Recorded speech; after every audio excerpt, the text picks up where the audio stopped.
I'm Brian Nisnek. I am the head of licensing and IP strategy at ResMed, a med device company in the US. It's an interesting question, and I do think it's very differentiated in a couple of ways. One is the format and the topics are very, very timely, very applicable to challenges that we're facing in our company. And the attendees kind of hand-picked, and the vendors as well, picked very well to match the information needs that we have. So that's, it's a little bit fresh is the way I would say it.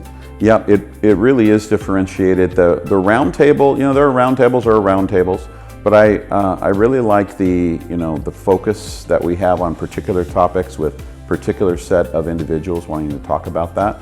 Like a lot of events, it depends on the people in the room. The more selective you are, the people in the room, the higher grade the discussion goes.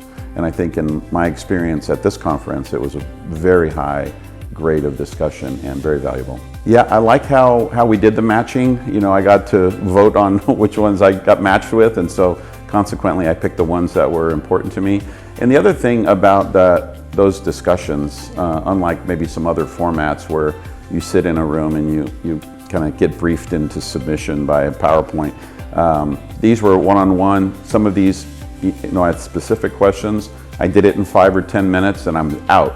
Other ones, I was fascinated by, learning something new, and we spent the whole 30 minutes. But it's flexible in that way to accommodate my needs, which I was appreciative of.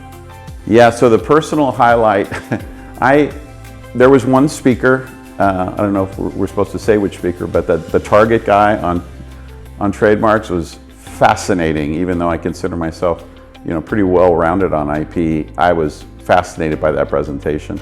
And the other ones, a couple of the vendors I didn't know about, I got a chance to deep dive on their platforms and tools, and that was really a good highlight for me as well.